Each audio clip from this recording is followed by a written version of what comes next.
በስመ አብ ወወልድ ወመንፈስ ቅዱስ አሃዱ አምላክ አሜን። ይትባረክ እግዚአብሔር አምላከ አበዊነ ለዘብጽሐነ እስከ ዛቲ ሰዓት ቅድሞ ኩሉ ልዕሊ ኩሉ ናብዛ ሰዓት እዚኣ ዘብጽሐና ናቦታትና ናይ ቅዱሳን አምላኽ ናትና እውን አምላኽ ቅዱስ እግዚአብሔር ስሙ ዝተኸበረን ዝተመስገነን ይኹን። እማ አምላክ ወላዲተ አምላክ ቅድስተ ቅዱሳን ድንግል ማርያም ስለ ፍጹም አዶነታ ስለ ፍጹም ክብራ ክብርን ምስጋናን ይብጻሕያ። ከምኡውን ቅዱሳን አቦታትና ቅዱሳን አዴታትና ብዝተወሃቦም ክብሪ መጠን ኩሉ ምስጋና ይብጻሕዮም። ኣብ ዝተፈላለየ ዓለም ኮይንኩም እዚ መንፈሳዊ ሚድያ እዚ እትከታተሉ ስድራ እግዚአብሔር ኣብ መስቀል ተሰቂሉ ፍጹም ዝኾነ ሰላሙ ብዝሃበና ብኢየሱስ ክርስቶስ ፍጹም ሰላም ከመይ ትጸንሑ ከመይ ትኾኑ ሰላም እግዚአብሔር ምስ ኩላትኩም ይኹን። እንኳዕ ናቦና ንአቡነ ሰላማ ካሳቴ ብርሃን ወርሓዊ በዓልን ከምኡውን ብሎሙዓንቲ ዓመታውን ወርሓውን ክብረ በዓሎም ዝኾነ ቅዱሳን ብሰላም ኣብጽሑኩም ኣብጽሕና። ብኦርቶዶክሳዊት ተዋህዶ ቤተ ክርስቲያን ዕለት 26 ናይ ሐዋርያ ቅዱስ ቶማስ ከምኡውን ናይ ጻዲቁ አቡነ ሀብተ ማርያም ከምኡውን ናይ አቦና ናይ አቡነ ሰላማ ካሳቴ ብርሃን ወርሓዊ በዓሎም እዩ። ናይዞም ቅዱሳን እዚኦም ወርሓዊ በዓል ክንገብር ኦርቶዶክሳዊት ተዋህዶ ቤተ ክርስቲያን ተምህረና እያ። እዞም ቅዱሳን እዚኦም ብገድሎም ብትሩፋቶም ዝሰርሕዎ ናይ ጽድቂ ስራሕ እናተመልከትና ብናቶም ናይ ጽድቂ መንገዲ ድማ ክንጓዓዝ ዝግብአና ቤተ ክርስቲያን ትነግረና ተምህረና እያ። አቦና ጻዲቁ አቡነ ሀብተ ማርያም መን እዮም? ጻዲቁ አቦና አቡነ ሰላማ ካሳቴ ብርሃንስ መን እዮም? ከምኡውን ካልኦት ቅዱሳን ብሎሙዓንቲ ዓመታዊ ክብረ በዓሎም ዝኽሪ እንገብረሎም እንመን ምዃኖም ክንመልከት ኢና። አምላኽና ቅዱስ እግዚአብሔር ንህይወትና ዝጠቅም ንዓና ድማ ዝረብሕ ቃሉ ንከምህረና ቅዱስ ፍቃዱ ይኹነልና። ጻዲቁ አቡነ ሰላማ ካሳቴ ብርሃን ናወንጌል ቃል ኣብ ምእመናን ልቤ ክሓድር ዝገበረ ስርዓተ ቁርባን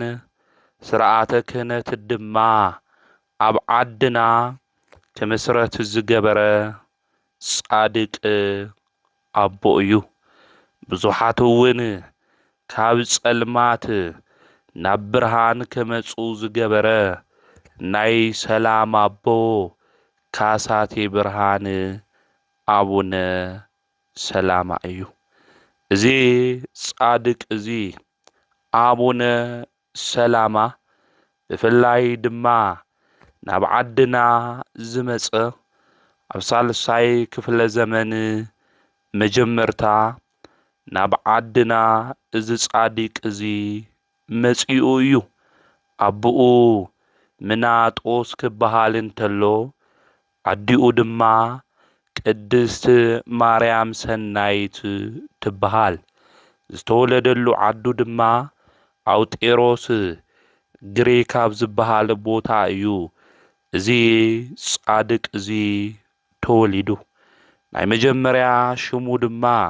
ፍሬምናጦስ ተባሂሉ ይጽዋዕ። ወለዱ ነዚ ህፃን እዚ ብስርዓት ዘዕበይዎ እንትኾኑ ሽሙ መርጴዎስ ዝበሃል ፈላስፋ ነጋዴ ድማ ነበሮም። እዚ ነጋዴ ፈላስፋ ዝኾነ ዘመዶም ድማ ካብ ህንዲ ንሳቶም ናብ ዘለውዎ ናብ ጤሮስ ግሪክ ዓዲ ድማ መጽእ ዘመዶም ስለ ዝነበረ ድማ ናብ ካሊእ ቦታ ክኸድየ እሞ ፍሬምናጦስ ምሳይ ኽዲሉ ንወለዱ ድማ ሓተቶም ወለዱ እውን እሺ በሉ ኤስድዮስ ዝበሃል ካሊእ እውን ምስ ፍሬምናጦስ ናብ ካሊእ ቦታ ክኸድ እንተሎ መርጴዎስ ሓቢሮም ድማ ኸዱ እዚ ፈላስፋ ነጋዴ ዝኾነ ሰብ ዝመጽእ ዝነበረ ናብ ዓድና እዩ ማለት እዩ ስለዚ ክመጽእ እንተሎ ኣብ መንገዲ ብመርከብ ሽፍታታት ይረኽብዎ ሽፍታ ምስ ረኸብዎ ድማ ነዚ ሰብ እዚ ቀተልዎ ንኡ ጥራሕ ይኾነን ኣብታ መርከብ ውሽጢ ዝነበሩ ነብዙሓት ሰባት ድማ ቀተልዎ ነገር ግን ነዞም ክልተ ህፃናት እዚኦም መልክዖም ብጣዕሚ ደስ ዝብል ጸጋ ዝበዝሖም ስለ ዝነበሩ ድማ ኣይቀተልዎምን ነዞም ክልተ ህፃናት ናፍቲ ኣብቲ ዘመን እሱ ዝነበረ ንጉስ ታዜር ድማ ሒዞሞም ኸዱ እቲ ንጉስ ድማ ደስ እናበሎ ንኽልቲኦም ድማ ተቐቢሉ ድማ ኣብ ቤተ መንግስቲ ከዓብዩ ገበሮም ኣብ ቤተ መንግስቲ ኾይኖም ድማ ናይ ቤተ መንግስቲ ስርዓት እንታይ ከም ዝመስል ኩሉ ተረዲኦም ፈለጡ ኣእምሮኦም ንቑሓት ነበሩ እቲ ንጉስ ድማ ኣብ ቤተ መንግስቲ ክሽየሙ ከም ዝግብኦም ሓሲቡ ስልጣን ድማ ንጉስ ታዜር ሃቦም ንጉስ ታዜር ማለት ናይ ኢዛና ሳይዛና ኣቦኦም እዩ እዚ ንጉስ እዚ ነዞም ካብ ካሊእ ዓዲ ዝመጹ ክልተ ሰባት ድማ ስልጣን ሃቦም ስልጣን ሂብዎም ኣብ ቤተ መንግስቲ ድማ ክልቲኦም የግልግሉ ነበሩ ድሕሪ ዝተወሰነ ግዜ ንጉስ ታዜር ይዓርፍ እዚ ንጉስ ታዜር እዚ ምስ ዓረፈ ደቁ ኢዛናና ሳይዛና ገና ንንግስና ዘይበቁዑ ህፃናት ቆልዑ እሸላት እዮም ነይሮም ስለዚ ንዝተወሰነ ግዜ ሰበይቱ ንግስቱ ሶፍያ ንዝተወሰነ ግዜ እቲ መንግስቲ ኣመሓዳዲራ ነይራ ነገር ግን በትረ መንግስቲ ሒዙ ናይ ኣቦኡ መንግስቲ ክቕጽል ዝግብኦ ሰብ እየድሊ እዩ ኣብዚ ግዜ እዚ ክልተ ፈተና እዩ ገጢምዎም መጀመርያ ክልቲኦም ብመጽብዓ ዝተረኸቡ ኣብ ቤተ ክርስቲያን ድማ ንከግልግሉ ንክመሃሩ ዝተዋሃቡ እዮም ነይሮም ብምቕጻል ድማ ክልተ እዮም ዘለው ማናቱ እዮም ኣብቲ ወንበር መን እዩ ዝቕመጥ ዝብል እዩ ነይሩ ነገር ግን እግዚአብሔር አምላክ ምልክት ሂቡ ክልቲኦም ኣብቲ ናይ ንግስና ወንበር ንክቕመጡ ናይ እግዚአብሔር ፍቃድ ምዃኑ እግዚአብሔር ኣብቲ ዘመን እሱ ዝነበረ ሊቀ ካህናት ድማ ነጊርዎ ክልቲኦም ኢዛናና ሳይዛና ድማ ኣብ ኣቦኦም ወንበር ክልቲኦም ተቐሚጦም እዮም እዞም ክልተ እዚኦም ኣብ ናይ ኣቦኦም ወንበር ተቐሚጦም ብፍቅሩ ኮይኖም ድማ ነቲ ህዝቢ የመሓዳድሩ ነበሩ ብጣዕሚ ዝገርም እዩ ክልተ ሰባት እዮም ነገር ግን ከም ሓደ ልቢ ሓሳቡ ኮይኖም ንህዝቦም ዘመሓዳድሩ ዝነበሩ ንግስታት እዮም ኣብዚ ግዜ እዚ ለወንበር ኢልና ፍቅሪ ዘጥፋኣና ናይ ሰብ ፍቅሪ እውን ካብ ውሽጥና ዝጠፍአ ሰብኣውነት ዘይስምዐና ንስልጣን ኢልና ብዙሓት እንኤና ኢና ነገር ግን ኢዛናና ሳይዛና እግዚአብሔር አምላክ ዝመረጾም ነገስታት ስለ ዝነበሩ ክልተ እኳ እንተነበሩ ኣነ ይበልጽ ንስኻት ትሕት ከይተባሃሉ ናይ ትዕቢት ልቢ ድማ ከይሓዞም ብሓደ ኮይኖም ዘመሓዳድሩ ዝነበሩ እዮም እዞም ክልተ ድማ ዘመሓዳድሩ ዝነበሩ ኢዛናና ሳይዛና ፍሬምናጦስና ኤስድዮስ የምህርዎም ድማ ነበሩ ዘምህርዎም ድማ ስለ ነገረ ክርስቶስ እዩ ነይሩ ስለ ክርስቶስ ናብዚ ዓለም እዚ ምምጽኡ እቲ ናብ ዓለም ዝመጸ ጎይታ መድኃኒት ኢየሱስ ክርስቶስ አይሁድ ብግፍዒ ከም ዝቀተልዎ ብሳልሳይ መዓልቲ ድማ ናይ ሞት ሓይሊ አጥፊኡ ብናይ ባዕሉ ስልጣን ከም ዝተንስአ በኹሪ ትንሳኤ ኮይኑ ትንሳኤና ከም ዝኣወጀልና ከምኡውን ኣብ 40 መዓልቲ ከም ዝኣረገ ስለ ነገረ ክርስቶስ ድማ የምህርዎም ነበሩ ኣብዚ ግዜ እዚ ኢዛናና ሳይዛና ስለ ናይ ክርስቶስ ነገር ክንገሮም እንተሎ ድማ ልቦም ብፍቅሪ ክርስቶስ ይቃጸል ነበረ እቲ ንጉስ አንጊስዎም ሹመት ሂዎም ዝነበረ ንፍሬምናጦስና ኤስድዮስ ስለ ዝዓረፈ ናብ ዓዶም ትኸዱ ዲኹም ኢሎም እቶም ክልተ ድሕሪ ኣቦኦም ዝተሾሙ ሓቲቶሞም ነይሮም እዮም ፍሬምናጦስ ግን የኸደ ኢሉ ናይቲ ህዝቢ ፍቅሪ ተመልኪቱ ናይቲ ህዝቢ ኣምልኮት እግዚአብሔር ዘለዎ ዘምልኾ ኣምልኾት ተመልኪቶም ኣይኸዲ ኢሎም ፍሬምናጦስ ኤስድዮስ ግን ናብ ዓዱ ኸይዱ እዩ ማለት ስለዚ ፍሬምናጦስ ስለ ነገረ ክርስቶስ የምህሮም ነይሩ ሚስጥረ ስጋዌ እውን የምህሮም ናይ ቤተ ክርስቲያን ትምህርቲ እውን ብዝበለጸ ስለ ወንጌል ቃል ድማ የምህሮም ነይሩ ማለት እዩ ስለዚ ፍሬምናጦስ ናብ ዓዱ ስለ ዘይተመለሰ ስርዓተ ቁርባን ስርዓተ ቅዳሴ ስርዓተ ንስሐ ስርዓተ ክህነት ዝፍጽም ጳጳስ ስለ ዘይነበረ ናብ ግብጽ ኸይዱ ጳጳስ ንክኾን እዞም ክልተ ነገስታት እዚኦም ፍቃደኛታት ኮይኖም ኣብዚ ግዜ እዚ ንሕና እውን ክንጥመቕ ንደሊ ኢና ስለዚ ስርዓተ ቁርባን ንስሐ ዝፍጽም ጳጳስ የድሊ እዩ ምክንያቱ ቀዲሞም ኢዛናና ሳይዛና ንሕና ክንጥመቕ እንደሊ ኢና ስርዓተ ቁርባን እውን ክንቆርብ እንደሊ ኢና ክብሉ እንተለው ፍሬምናጦስ ግን እዚ ክገብር ኣነ ይኽእል ዝነገር እዚ ክገብር ዝኽእል ጳጳስ ይሉ ነጊርዎም ነይሩ ስለዚ ንስኻ ናይ ዝዓዲ እዚ ባህሊ ትፈልጥ ኢኻ ትውፊት ትፈልጥ ኢኻ ስለዚ ኸይድኻ ጳጳስ ኮይንካ ክትመጽእ እንኤካ ኢሎም ናብ ግብጽ ይልእኹ ኣብ ግብጽ ዝነበረ ፓትርያርክ ድማ አትናቴዎስ እዩ ነይሩ ማለት ፍሬምናጦስ ድማ ናብ ግብጽ ኸይዱ ቅዱስ አትናቴዎስ ድማ ስለ ዓድና ነገሮ እዞም ህዝቢ እዚኦም እግዚአብሔር ዘምልኹ እዮም ጳጳስ ዘይብሎም እንሃለው እግዚአብሔር ዘምልኹ እዮም ኢሉ ነገሮ አውዚ ግዜ እዚ ቅዱስ አትናቴዎስ ብጣዕሚ ይገርሞ ጳጳስ ዘይብሎም መራሒ ዘጥምቆም ከምኡውን ዘቕርቦም ዘይብሎም ነገር ግን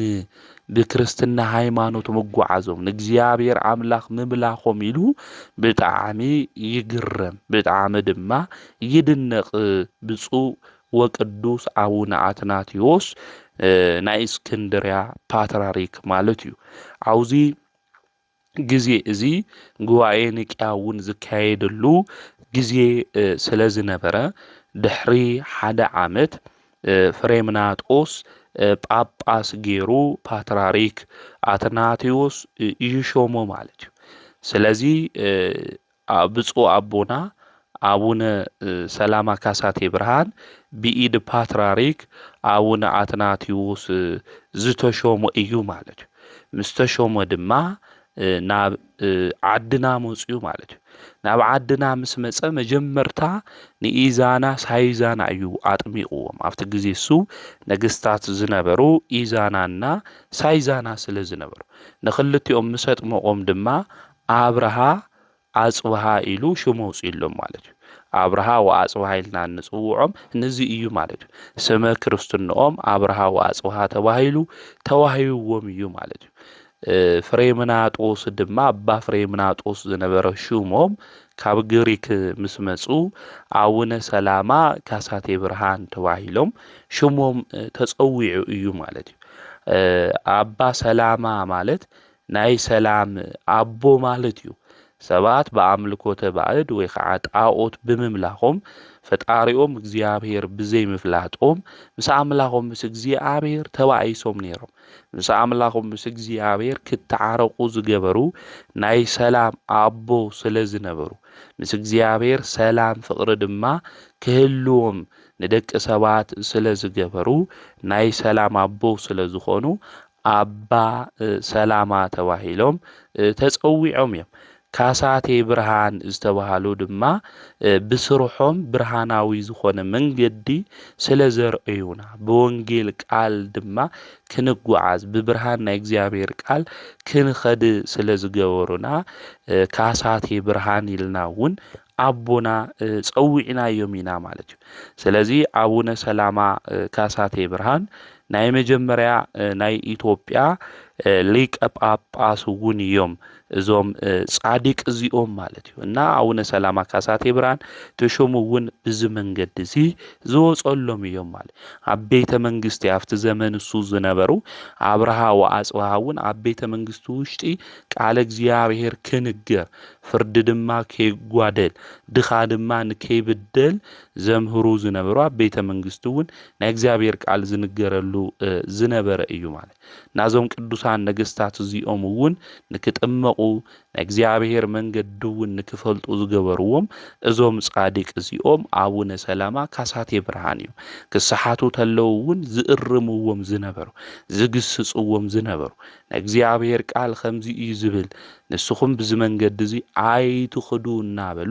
ናይ ጽድቅ መንገዲ እንታይ ምዃኑ ና ወንጌል ቃል እንታይ ምዃኑ ዘምህሩ ዝነበሩ ጻዲቅ አቦ እዮም አቡነ ሰላማ ካሳቴ ብርሃን ማለት እዩና ብርሃን ዝኾነት ቃለ እግዚአብሔር ናይ ነፍስና ድማ ልሳን ዝኾነት ወንጌል ብትብዓት እዮም እዞም ጻዲቅ እዚኦም አቡነ ሰላማ ዘምህሩ ነይሮም ማለት እዩ አውዚ ዘመን እዚ ብትብዓት ኮይና ናይ እግዚአብሔር ቃል ናይ ፈጣሪ ቃል እኮ እዚ እዩ ዝብልና ተሓቂ መንገዲ ልትትውልዲ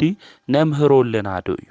አቡነ ሰላማ ካሳቴ ብርሃን ተናይ መጀመርታ ስርሖም ዝነበረ ቃል እግዚአብሔር ምምሃር እዩ ትውልዲ ናይ እግዚአብሔር ቃል ልፈልጥ እንድሕር ኮይኑ መንገዱ የስሕቲ አው ልቦንኡ ጽላት ናይ እግዚአብሔር ቃል እንድሕር ቀሚጡ ናይ እግዚአብሔር ሕግ እንድሕር ቀሚጡ ናይ እግዚአብሔር ትእዛዝ እንድሕር ቀሚጡ ታይ ክገብረ ይኽእል ክጠፍእ ይኽእል ማለት ትውልዲ ልጠፍአና ለሎ ላብለ የድሊ መንገዲ ልኸደ ለሎ ፍቅሪ ሲኢኑ ሰላም ሲኢኑ ባዕሉ ንባዕሉ ዝቀታተል ለሎ ባዕሉ ለባዕሉ ልጠፋፋእ ለሎ ደቂ ሓንትኖ ኮይናኮ ባዕልና ለባዕልናኮ ንቀታተል ለናኮ ኢና ባዕልና ለባዕልናኮ ንጠፋፋእ ለና ኢና ቀተልቲ ባዕልና ሞት ባዕልናኮ ኮይናኮ ኢና እዚ ልምንታይ እዩ እንድሕሪልና ተመንገዲ እግዚአብሔር ክፈልጡሉ ዝኽእሉ ናይ ህይወት ቃል ስለዘይመገብናዮም ስለለይምህርናዮም አቡነ ሰላማ ካሳቴ ብርሃን ብርሃን ዝገልጹ ኢልና ንጽውዖም ዘለናኮ ናይ ብርሃን መንገዲ ኣብቲ ዘመን እሱ ዝነበሩ ወለድና አቦታትና አያታትና ስለዘምህሩ እዩ አቦታት ኸዝውን ብነቅሓት ኮይንኩም ተዓጢቅኩም ናይ እግዚአብሔር ቃል ከተምህሩ ይግበአኩም ትውልዲ ይጠፍእሉ እዩ ትውልዲ የለይ ናበይ ከም ዝኸድ ዘሎ ላምንታይ ሃም ልጓዓዝ ዘሎ መንእሰያት ኩሉ ዓላምኡ ስሒቱ ናበይ ሃም ልኸድ ዘሎ ይጠፍእሉ እዩ ስለዚ አቦታትና ብተውዓት ኮይንኩም አምህሩ ካብ ካሊእ መንገዲ ወፂኹም ካብ ካሊእ ሕቱኽቱኽ ወፂኹም ናይ እግዚአብሔር ቃል መግቡ ከምህሩ ንዝኽእሉ መምህራን እውን ና ወንጌል ሐዋርያዊ አገልግሎት ግበርዎም ማለት እዩ ትውልዲ ብቲ ጠፍአና እዩ መናፍቃን ሒዞም የጥፍእዎም ኣለው እዮም ክልተ ሰለስተ ጥቕሲ እናሃብዎም ቤተ ክርስቲያን ክርስቶስ ከምዘይ ትሰብኽ እናገበሩ ወንጌል ከምዘይ ንፈልጥ እናገበሩ ትውልዲ የጥፍእ ኣለው እዮም ብዙሕ ትውልድ እኮ ይጠፍአና ኣሎ በብፌስቡኩ ብልተፈላለየ ማሕበራዊ ሚድያ እንፈልጦም ኣሕዋትና ኣሓትና ጠፍኡ እንተለው እኮ ንምልከት ኣለና ኢና እቲ ናይ ህይወት ቃል ዝኾነ ትምህርቲ ነቲ ትውልዲ ብስርዓት ስለዘይምህርናዮ ኢና ስለዚ እቲ ዝጠፍእ ዘሎ ትውልዲ ኣባጊዕ ሓልው ዝተባሃልኩም ኣቦታትና ካህናት ከምኡ እውን መምህራን ጳጳሳት ኣምህሩ ገስጹ ደቅኹም ኣበይ ንውዕልና ምዃንና ድማ ረኣዩና ጓሲዩና ኣብዚ ግዜ እዚ ኣቡነ ሰላማ ወንጌል ተናገረላ ዓዲ እኮ ብኻሊእ መንገዲ እኮ ኢና ንኸድ ዘለና ጻዲቁ ኣቦና እኮ ወንጌል ነቲ ህዝቢ ጥራሕ እኮ ይኾነ እንቶም ነገስታት እውን እሚኖም ኣጥሚቖም ነይሮም እዮም ናይ ጻዲቁ ኣቡነ ሰላማ ደቂ እኮ ኢና ንሕና ኣቡነ ሰላማ ካሳቴ ብርሃን ደቂ ኮይና ግን ወንጌል ይትፈልጡ እናበሉ ብዘይድሊ መርዛም ዝኾነ ቃል እናወሰዱ ትውልዲ ዘጥፍኡ ብዙሓት እኒአው እዮም ማለት እዩ ስለዚ ናይ ነፍስና ልሳን ዝኾነት ብርሃን ዝኾነት ቃለ እግዚአብሔር ናይ ብስራት ናይ ሓጎስ ዜና ዝኾነት ወንጌል ንህዝቡ ክነምህሮ ንህዝቡ እውን ክንናገር እዩ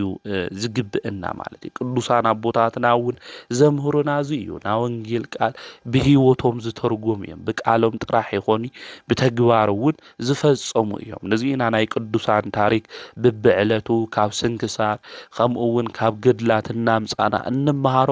ንሕና ቅዱሳን ምእንቲ ክንመስል እዩ ቅዱስ ጳውሎስ እውን ኣነ ክርስቶስ ኣምል መሰልኩ ንስኻትኩም መን ምሰሉ ንዓይ ምሰሉ ኢሉ ብፍላይ ኣብ ቆሮንጦስ ንዝነበሩ ሰባት ዝመኸሮም ነዚ እዩ ማለት ስለዚ ገድሎም ከምኡ እውን ኣብ ስንክሳር ዘሎ ታሪኮም እንመሃር ናይ እምነቶም ፍረ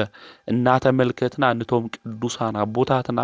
ኣዴታትና ምእንቲ ክንመስል እዩ ማለት ናዮም መንገዲ ናይ ክርስቶስ መንገዲ ክርስቶስ መሲሎም ብጽድቅ መንገዲ ዝተጓዓዙ ስለዝኾኑ ና ወንጌል ቃል ድማ ብተግባር ታይ ዝገበሩ ዝፈጸሙ ብህይወቶም ድማ ዝተርጎሙ እዮም ቅዱሳን ኣቦታትና ኣዴታትና ማለት እዩ ስለዚ ንጻዲቁ ኣቦና ኣቡነ ሰላማ ካሳቴ ብርሃን ብናይ ጽድቂ ቃል ሰባት ንክኸዱ ከምኡ እውን ና ወንጌል ቃል ፈሊጦም ሰናይ ተግባር ክፍጽሙ ክሰርሑ ዝገብሩ ዝነበሩ ኣቦ እዮም ማለት እዩ ንብዙሕ ዘመናት ልዕሊ 2000 ዓመታት ወንጌል ተምህር ዝነበረት ቤተ ክርስቲያን ኣብዚ ዘመን እዚ ወንጌል ይትፈልጥ ኢሎም ልናገሩ ሰባት እንየው ንሕና ወንጌል እንፈልጦ ናይ እግዚአብሔር ቃል እንፈልጦ ናይ ክርስትና እምነት እንፈልጦ እኮ ብ34 ዓመተ ምህረት ብባኮስ ኢና ንሕና እንፈልጦ ክርስትና እውን ልተቀበልና ማለት እዩ أو قدوس مصحفون أو جبر هاوريات معرف شومون تكنانبب انتلن هاوريا فيليبوس زت أمه نعتافت زمن سوز نبرات نجستي جنزب تحاز مينستر إلنا نسوع زنبرة مالت جندر وباكوس إلنا النسوع مالت سلازي كافت جزء سو جميرنا ناونجيل قال نفلت أو قداسينا كل الشعب بعلته دم زنببكو قداسي أو قداسي كو ونجيل كو يلنبب مالت ناونجيل قال بعلته بيت كريستيان تناغري يا مالت إذا ناونجيل قال زدم ناو سوات لبن كأتو سوات دم كمهارو ممهران نبيت كريستيان خمؤون أبوتات كسرحلو كمهرولو خمؤون አገልግሎቶም ክፍጽሙሉ ይግባእ ማለት እዩ ተናወንጌል ቃል ቤተክርስቲያን ተናገሮ ተምህሮ ናብ ህዝብ ልብ ስለለየ ጽሕና ብዙሕ ሰብ ድማ ይጠፍአና ለቤተክርስቲያን ኮ ወንጌል ይትፈልጥ ይሉ ይወጽሉ ቤተክርስቲያን ካብለ ምርዳ ቤተክርስቲያን ካብለ ምፍላጥ ቤተክርስቲያን መን ምዃናውን ክነፍልጦ ስለለየ ቃልና ናይና ድኽመቱን ስለለለው يتتولدي يتفقنا له مالتي بيت كريستيان جن لعل خلته شو عامتات وانجيلنا سبقت نمهرت نا وانجيل قالون بيجي وتبسترجمو قدوسان زمهروا لا استناغروا لا جزا مخانا ناتفلت انا جرجن نحنا بلي ممهارنا بمدخامنا ناو خالق بوتاتات بمخاتنا تنا እግዚአብሔር ቃልውን እዚ ይልና بلي مفلاطنا تولدي يطفئنا لمو ወንጌል بلي ممهارو ዝጠፍእ ለሎ ትውልድ ናብ ገዝኡ ልክምለስ ላብ ገጠሩን ኸይድና ወንጌል ነምር ኣብ ገጠር ለሎ ህዝቢ ሶሻል ሚዲያ ይጥቀሚ ስለዚህ ኸይድና ነቲ ህዝብሱ ናይ ነፍሱ ስንቅ ዝኾነ ናይ እግዚአብሔር ቃል እንታይ ክነግብሮ ከነምህሮ ይግበአና። ብዙሕ ትውልዲ ነብሱ ጾም እዩ ነብሱ ናይ እግዚአብሔር ቃል ትምህርቲ ሲኢኑ ዝጠፍእ ዘሎ ትውልድና ብዙሕ እዩ። ናይ እግዚአብሔር ቃል ብለይ ምፍላጡ እግዚአብሔር ዝናገሮ እንታይ ምዃኑ ብዘይምርድኡ እዩ ሰብ ልጠፍእ ዘሎ። ሰብ ተተማሂሩ መንገዱ የስተኻኽል እዩ። ካብ አሕዛብነት መጺኦም እኮ ሰበኽቲ ዝኾኑ ብዙሓት ቅዱሳን አቦታትና አዴታትና እኮ እኒአው። ካብ መንዘርነት ካብ ለየድሊ ቦታታት እግዚአብሔር አልዒልዎም እኮ ላብ ቅድስና ልመጹ ልቐይሮም እንታይ እዩ ተባሂሉ ናይ እግዚአብሔር ቃል እዩ ወንጌል ይቐይሮም። ስለዚ እቲ ናይ እግዚአብሔር ቃል ናይ ሰብ ህይወት ድማ ዝቕይር ወንጌል ነቲ ህዝቢ እንታይ ክንገብሮ ይግበአና ከነምህሮ ናብ ጽድቂ መንገዲ እውን ክመጽእ ክንገብሮ ይግበአና። ስለዚ ጻዲቁ አቦና አቡነ ሰላማ ካሳቴ ብርሃን ተዓጢቖም ዘምህርዎ ዝናገርዎ ዝነበሩ ብትብዓት ኮይኖም ዘምህርዎ ዝነበሩ ናይ እግዚአብሔር ቃል እዩ። ብምምሃሮም ድማ ብዙሓት ካብ ጸልማት ናብ ብርሃን ክመጹ ክኢሎም እዮም ማለት እዩ። ስለዚ እዚ ትውልዲ እዚ እኮ ተረገመ እዚ ትውልዲ እዚ እኮ ይሰምዒ ክንብል ኣይንኽእል ማለት እዩ። እዚ ትውልዲ እዚ ሃምዚ እዩ ነበልና እቲ ትውልዲ ካብ እግዚአብሔር ገዛ ክርሕቕ ኣይንግበሮ። እግዚአብሔር ልብና ኩላሊት ልምርመር እዩ ክምልስ እንድሕር ደልዩ እግዚአብሔር እውን ብቅጽበት ለብዙሕ ነገር ክምልስ ዝኽእል አምላኽ እዩ ማለት እዩ። ስለዚ እዚ ትውልዲ እዚ ይሰምዐና እዚ ትውልዲ እዚ ይምለሲ እዚ ትውልዲ እዚ ነጊርካዮ እኮ ነጋንጎ ቃልካ ዘፍርስ እዩ እናበልና ቃል እግዚአብሔር ካብ ምምሃር ተስፋ ቆሪጽና ሱቕ ክንብል ኣይግበአና። ንሕና ተላዒልና ንሰርሕ እግዚአብሔር አምላክ ድማ ኩሉ ነገር ታይገብር የከናውን ይሰርሕ ማለት እዩ። ስለዚ እቲ ናይ እግዚአብሔር ቃል ንሕና እውን እዚ ቃል እዚ እንሰምዕ እኮ ሼር ንገብር እኮ እንፈልጦ እኮ ለሕዋትና ይንናገር ለአቦታት ጥራሕ እኮ ኢና ሓደ ሻዕ ንወቅስ ማለት ንሕና አልተምሃርናዮ ቃል እኮ የንናገር። ስለዚ ክንገብሮ ልግበአና እንታይ ንሕና እውን እንመሃሮ ትምህርቲ በዚ ሶሻል ሚዲያ ከዚ ስለ ጻዲቁ አቡነ ሰላማ እንመሃር ኣለና። ና ጻዲቁ አቡነ ሰላማ ህይወት እንታይ ሃምል መስል ተጋድሎኦም እንታይ ሃምል መስል እንመሃር ኣለና። ስለዚ ሼር ክንገብሮ እኒና ላይክ ነገበርና ሼር ነገበርና መንፈሳዊ ሚዲያታትና እውን ሳብስክራይብ ነገበርና ነዕበና ትቃል እግዚአብሔር ሁሉ ሻዕላባና ክመጽእ እውን ክንገብር ይግበአና ማለት። ስለዚ ንሕና እንፈልጦ እንድሕር ፍሊጥና ኮይና ትልጠፍእ ለሎ ትውልድ ታይኾን ማለት እዩ ይምለስ ማለት ለካ ቤተክርስቲያን ዝድያ ቤተክርስቲያን ታምህሮ ዝድዩ ነበለ ትውልድ ክምለስ ይኽእል እዩ ማለት እዩ። ስለዚ ንሕና እውን እንፈልጦ ክነምህር ይግበአና። ጻዲቁ አቡነ ሰላማ ካሳቴ ብርሃን እና ወንጌል ሓረስታይ ና ወንጌል ድማ አቦ መምህር እዮም ነይሮም ንብዙሓት እውን ካፍቱ ዘለው ናይ ጸልማት መንገዲ አውጽኦሞም እዮም። ብዙሕ ሰብ ከዛው ጸልማት መንገዲ እዩ ኣብ ኃጢአት መንገዲ እዩ ኣብ ርክሰት መንገዲ እዩ እግዚአብሔር ኣብ ለምፍራሕ መንገዲ እዩ። ብዙሕ ሰብ ከዚ እግዚአብሔር ካብ ለምፍራሕ ልተልዓለ እዩ ካብ ሰብኣውነት መንገዲ ወጽኡ ብጭካነ መንገዲ ኮይኑ ሓው ዝቀትል ሓፍቱ ዝቀትል ዘይድሊ ተግባራት ሁሉ ለአእምሮና ልኸብደና ነገር ልፍጽም ለሎ ማለት ሃምዚ ልበለ ሰብ ክስተኻ خل زخل مدحانيتو انتايو تتواهيلو ناكزيابير قال ناكزيابير قال هياويو ناكزيابير قال زل عالماويو تمال زسرح ناكزيابير قال قدوس بيتروس مهيرو 3000 مؤمنان كاب حيزابنت كاب صلمات زمص ناكزيابير قال خمون صاديقو ابوناونو سلامه كاب بزوحات كاب صلمات منجد لمص ناكزيابير قال خزغون هياويو يسرحيو زل عالماوي مال زبخانو فليطنا تردينا نحنا بتاللتنا نشتي عقمي كنسرح خمون نحواتنا نحاتنا دما كنمهريو زغبئنا مال خالي ነገር ንሰባት ናው ልቦም ከመልሶም ናብ ሐቀኛ መንገድ ከምጾም ዝኽእል ነገር የለ ካብ እግዚአብሔር ቃል ብላዕሉን ዘጽናዕናና እኮ ብዙ ጊዜ የለ ሰላምና ልህበና እኮ خالي የለ ማለት ስለዚ ሰላምና ልህበና ከምኡውን ናብ ልብና ክንመለስ ገብረና እዚ ህያውና እግዚአብሔር ቃል እዚ ንትውልድ ብዝካአለና መጠን ሁሉና ከነምህር ሁሉና ድማ ብልተኻለና መጠን ክንመኻኸር ይግበና ከዚ በመሰንጀር ታይና ነው በቲክቶክ ታይና ነው ወገናቴ ብልተፈላለየ ቦታ ምስሕዋትና ትንኾን ተለና ስለ እግዚአብሔር ቃል እንነጋገር ንኾን ሃም ኤማሁስ መንገደኛታት ልነበሩ ቀለዮጳና ሉቃስ እኮ ትጓዓዝ እንተለው ካብ ኢየሩሳሌም ናብ ኤማሁስ ተኸዱ እንተለው እኮ ስለ ናይ እግዚአብሔር ስለ ክርስቶስ እኮ እዮም ልነጋገሩ ነይሩ ስለ ክርስቶስ ክንነጋገሩ ተለው ድማ ማእኸሎም መን ተረኸበ ይሉ ክርስቶስ ተረኸበ ይሉ ስለዚ ንሕና ናቱ ቃል ክንነጋገር እንተለና ናቱ ቃል ነተነጋገርና ብልኸድና ቁጥራ ማእኸልና ልርከብ መን እዩ ተባይሉ መድኃኒት ዝኾነ ንሱ ኢየሱስ ክርስቶስ ይባል። ስለዚ ብህይወት ዘመንና ሁሉ ናይ እግዚአብሔር ቃል ክንመኻኸር ናይ እግዚአብሔር ቃል ክንነጋገር ይዝግበና። መጽሐፍ ቅዱስ እኮ ሃምዚ እዩ ዝብል ናይ እግዚአብሔር ሕግና ትእዛዝ እኮ እዚ እዩ ልብል እናበልና በዓልና ለበዓልና ክንመኻኸር ክንነጋገር ዘይተረድአና ድማ ለአቦታትና ሓተትና አቦታት ልከምህሩና ቅዱሳት መጻሕፍቲ እንታይ ሃምልብሉ አቦታት ድማ አበው እንታይ ኢሎም ከም ዘምህሩ እናተረዳእና ክንኸድ ክንጓዓዝ እዩ ዝግብአና ማለት። ስለዚ ክርስቶስ ምሳና ልክኾን አምላኽና እግዚአብሔር ምሳና ልክኾን ታይና ክንገብር ልግብአና ናይ እግዚአብሔር ቃል ክንመሃር ክንነጋገር እዩ ልግብአና። ኣብ ስራሕ ቦታ ክኾን ይኽእል እዩ፣ ምስ ኣዕሩኽትና ክኾን ይኽእል እዩ፣ ኣብ ገዛና ክኾን ይኽእል እዩ፣ ኣብ ዝተፈላለየ ቦታ ክኾን ይኽእል እዩ። ናይ እግዚአብሔር ቃል ክንነጋገር ክንመኻኸር ይግብአና።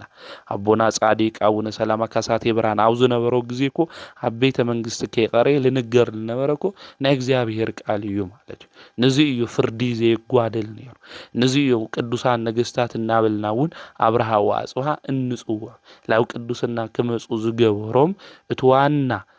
መንገድታ እዩ ተተዋ ና እግዚአብሔር ቃል ምፍላጦም በእግዚአብሔር ቃል ድማ መጓዓዞም እዩ ማለት እዩ። ስለዚ ንሕና ተስተረዳእናዮ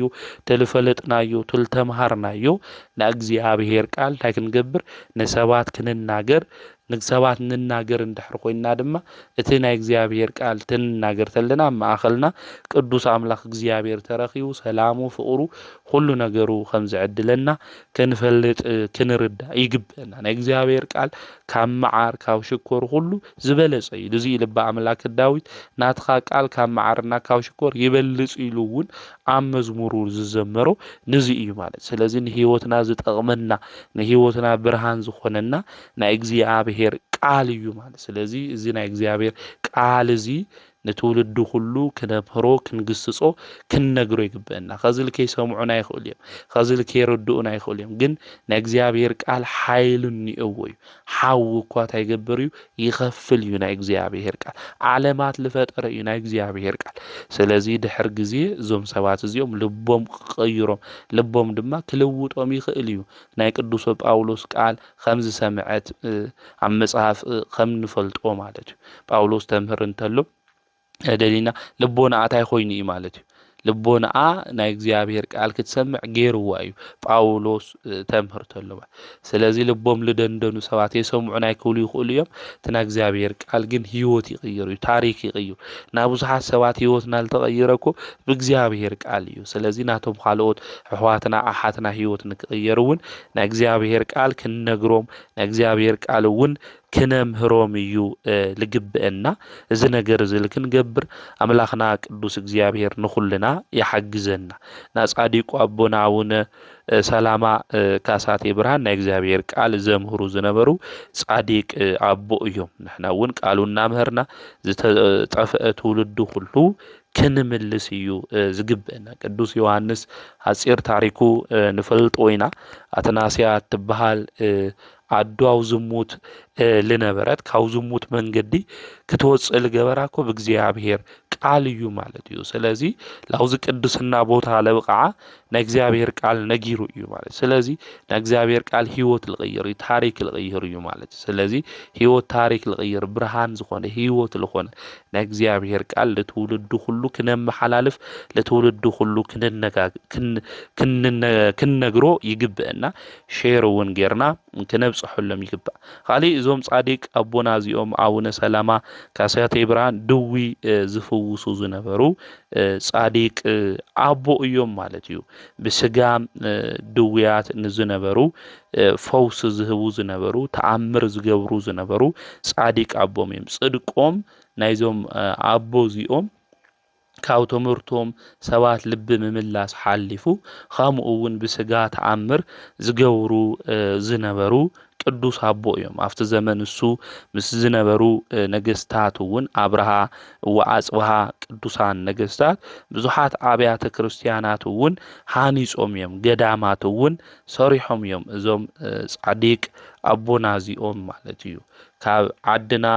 ተላዒሎም እስካብ ደው ኸይዶም ማለት እዩ ብዙሓት ቤተክርስትያናት ክስርሑ ገይሮም እዮም እቶም ነገስታት እውን ብዘመኖም ብዙሕ ቤተክርስትያን ክስራሕ ገይሮም እዮም ገዳማት እውን ተስፋሕፊሖም እዮም ማለት እዩ እቲ ናይ ሰብ ቤተ መቅደስ መጀመርታ ሰሪሖም ድሓር እውን ኣብያተ ክርስቲያናት ክስርሑ ክህነፁ ተገይሩ እዩ ማለት እዩ እና እዞም ጻዲቅ ኣቦና ኣቡነ ሰላማ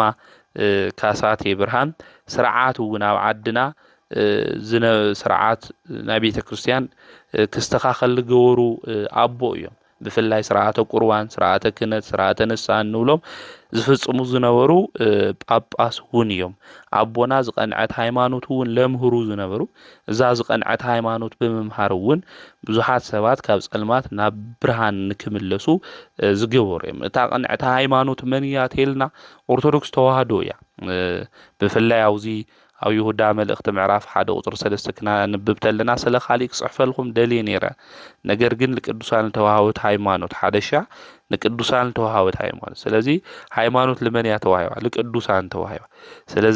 ስለዚ ዛ ሃይማኖት እዚኣ ስለናታ ንክትጋደሉ ዝጽሕፈልኩም ለኹ ኢሉ ኣብ መልእኽቱ ይሁዳ ሓንቲ ምዕራፍ ያለለታ ልጽሓፎ ማለት እዩ ስለዚ ለቅዱሳን ተዋህዶት ሃይማኖት ስለልኾነት ቅዱሳን ድማ ዛ ሃይማኖት እዚኣ ሓሜሎም እዮም ለኣና ሂወምና ካብ መድሓኒት እሱ ጎይታ እግዚአብሔር ተቀቢሎም ከመይሎም እዮም ለኣና ሂወምና ኢልና እንፈልጠሉ ስለልኾነ ኢና ስለ ቅዱሳን ብዙሕ ግዜ እንመሃር ስለ ቅዱሳን እውን ቤተክርስቲያን ትነግረና ለዚ እዩ ስለዚ ልቀንዐት ሃይማኖት መን እዩ ተባሂሉ ኦርቶዶክስ ተዋህዶ ካልኦት ተርኢና እዮም ብሰባት ልተመስረቱ እዮም ናትና ግን ሐዋርያት ልተምሃርዎ ካብ መን ካብ ክርስቶስ ድማ ጎይታ እዩ አምላኽ እዩ ፈጣሪ እዩ ንሐዋርያት ድማ ተቀቢሎም ለፖሊካርፐስ ለአግናጢዮስ ምጡላ አንበሳ ለቀለሚንጦስ ድማ ተቀቢሎም አበው ሐዋርያት እንደውለው ማለት ነው እሶም ምስተቀበሉ ድማ ለ318 ሊቃውንት ቤተክርስቲያን ድማ ሂወም ለቅዱስ ለእስክንድሮስ ድማ ለቅዱስ አትናቴዎስ ድማ ለቅዱስ ቄርሎስ ሂወም ሃሙን ወለ በትውፊት ላባና በጽሑ ማለት እዩ ስለዚ ሓደ ሃይማኖት ሓደ ጥምቀት ሓደ ጎይታ ኢሉ ኣብ ኤፌሶን መልእኽቱ ቅዱስ ጳውሎስ ዝተናገረውን ለዚ ዘሓንተ ሃይማኖት ድማ ኦርቶዶክስ ተዋህዶ ካልኦት ተርኢናዮም ብሰባት እውን ልተመስረቱ ስለዝኾኑ ማለት እዩ ስለዚ ዝቀንዐት ሃይማኖት እዮም ለምህሩ ነይሮም ጻዲቁ አቦና አቡነ ሰላማ ካሳቴ ብርሃን ብታ ዝቀንዐት ሃይማኖት አሚንናስ ካብ መወዳእታ ድማ ልክንጸንዕ አምላኽና እግዚአብሔር ለኹልና ይፍቀደልና ዞም ጻዲቅ አቦና አቡነ ሰላማ ካሳቴ ብርሃን እንበረም ልብሃል ሊቀ ካህናት አፍቲ ዘመን ካብ ዝነበረ ናይ ግዕዝ ቃል እውን ወይም ናይ ግዕዝ ትምህርቲ ቋንቋ እውን ተማሂሮም እዮም እዞም አቦ እዚኦም ብዙሓት መጻሕፍቲ እውን ተርጉሞም እዮም ማለት እዩ ብፍላይ ካብ ዕብራይስጥ ካብ ግሪክ ናብ ግዕዝ ቃል ተርጉሞም እዮም ቅዱሳት መጻሕፍቲ በዓሎም ተርጉሞም ካልኦት እውን ክትርጉሙ ገይሮም እዮም